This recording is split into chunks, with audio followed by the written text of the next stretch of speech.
Good morning to you all. Welcome to Carnival Radio show come to you from Carnival Radio.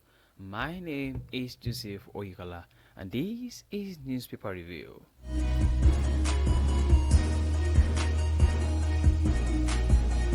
To begin the news this morning, here are the headlines.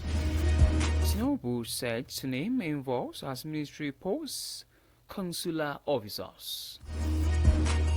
2 fired, killed, others injured in Anambra community shooting. Striking top doctors jubilate as Tinubu sacks Unizik VC. Man 48 years old nabbed in Calabar for allegedly impregnating teenage daughter. Jigawa tanker explosion claims 209 lives, injured 99.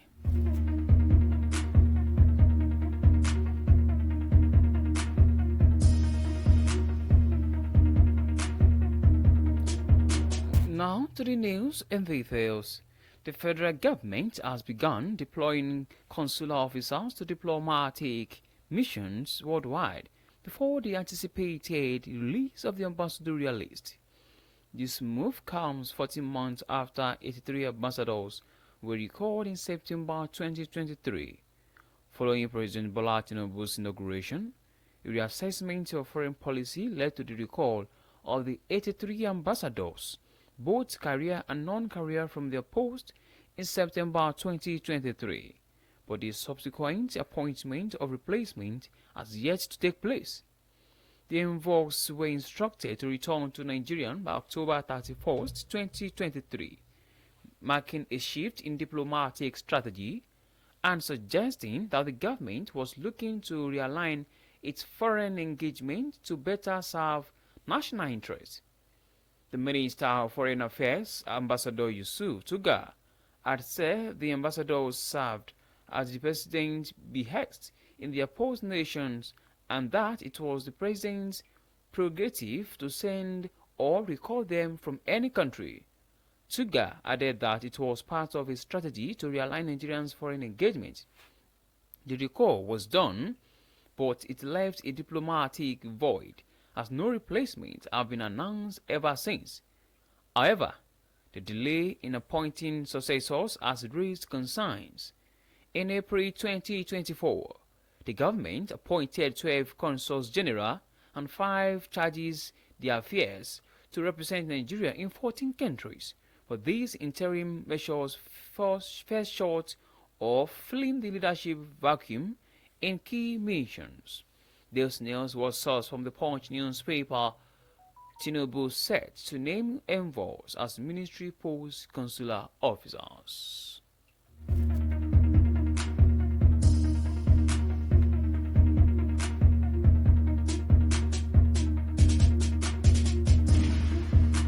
In the meantime, 2 persons were fired, killed, and some others injured when local security operatives and policemen engaged in a gun duel that lasted several minutes in Oyo State on Wednesday.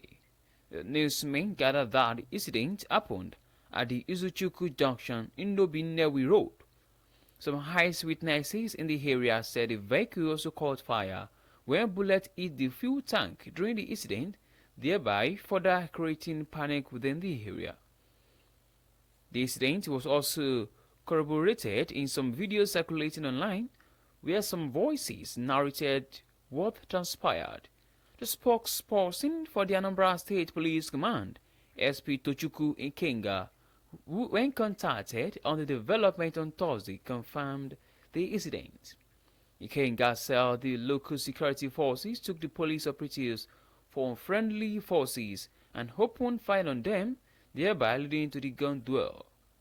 However, the command wishes to emphasize that the attack on the operatives was not from non-state actors or any attempt to disrupt the burial of late Senator Ifeanyi Ubah. He urged Nnewi residents not to panic, saying that joint security forces have been deployed to ensure Nnewi is calm throughout the burial ceremonies of the late senator. This news was sourced from the Vanguard newspaper. 2 fired killed, others injured in Anambra community shooting.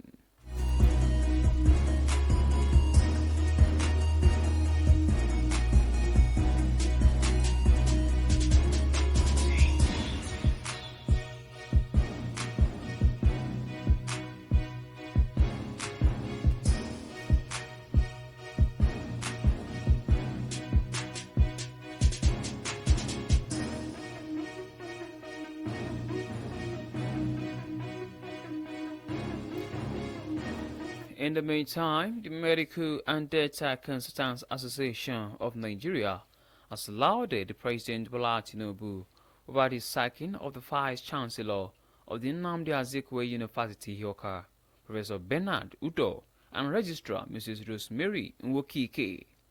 The association, which had been on strike since Monday over Udo's appointment, however, said it will not call off the 7-day warning strike until the National Executive Council meets on Friday.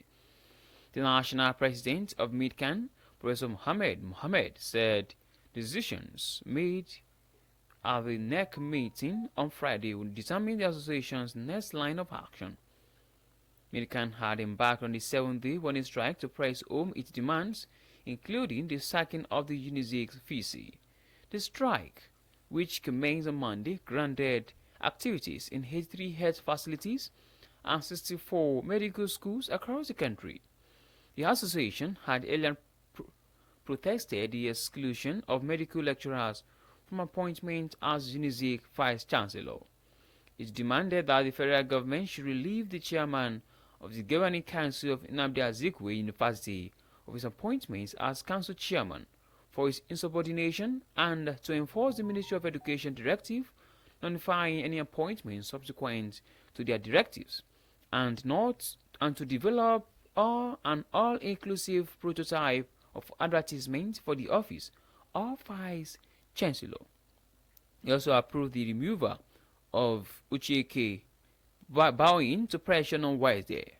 President Bola Tinubu dissolved the Governing Council of the Nnamdi Azikiwe University in Awka, Anambra State, and removed the Vice Chancellor, Professor Udo, and Registrar Nwokike.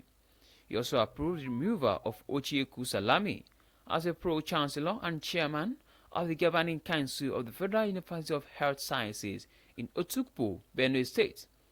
A statement signed by the Tinubu Special Advisor on Information and Strategy, Bayo Onanuga, titled President Tinubu Sacks Nnamdi Azikiwe University Council, VC, and Registrar, noted that the sacking of the Governing Council and officials followed reports that the Council legally appointed an unqualified Vice Chancellor without following due process.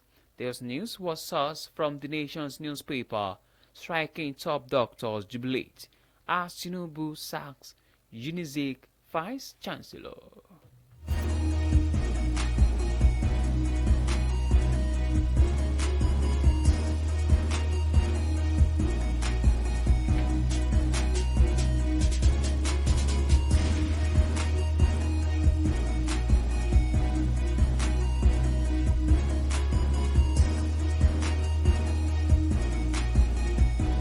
In another development, Womanam Adamu Ibrahim Umaru, a native of Bandugudu local government of Zamfara State, residing at number 27 Edem Odo Street, Calabar, has been arrested for allegedly impregnating his own daughter, one Amina. Police personnel of the Zone 6 Human Rights Unit who acted on a petition referred to the team for investigation arrested Manam Umaru on 15th November 2024. But Umaru has denied committing the crime when interviewed by newsmen. He could not explain how his daughter got pregnant or his watch, having separated from her biological mother years back. The police got wind of the alleged crime following the petition by the victim's auntie, one Aisha. The aunt stated that she noticed the changes in the girl's physiology and took her to the hospital, whereby a pregnancy test was conducted, and the result confirmed the 15-year-old to be 9 weeks pregnant. In her statement, the victim accused her father of being responsible for her pregnancy.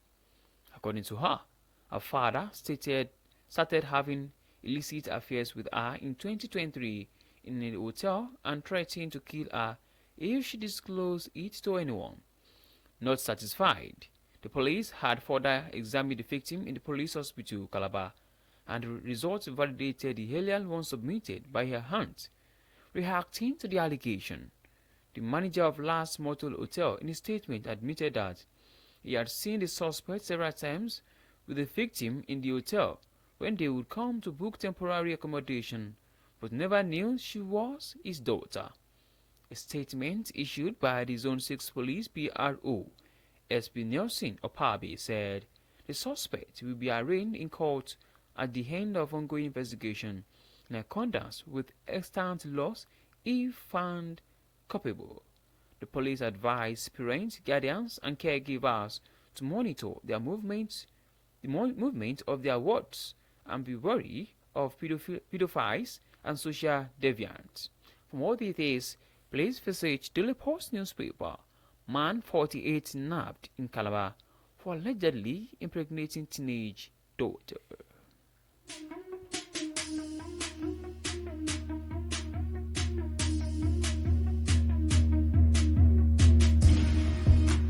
On to the last news on newspaper review for this morning. Chairman of the Jigawa Tanker Explosion Investigation Panel, Afisu Inuwa, has said that 209 lives were lost and 99 others injured in the accident. News may recall that in October 14, a fuel tanker exploded in Majia town, killing hundreds and injuring several others. Sequel to this, Governor Umar Nnamdi constituted a 25-member investigative panel to unravel the causes of the accident and recommend measures to avert future occurrences. Inuwa said this during the presentation of the committee's report to the governor on Wednesday in Dutse. He said the accident claimed 209 lives, 38 injured persons were still on hospital admission, and 61 others discharged, while 167 families affected. Inuwa attributed the accident to a number of factors, including damaged speed breaker and potholes located near the scene. He said the committee also identified night driving and speeding as contributory factors to the inferno. The committee, he said, recommended regular inspection and enforcement of safety protocols by petroleum transporters and other articulated vehicles. Please visit Punch newspaper for more details. Jigawa tanker explosion claims 209 lives, injured 99.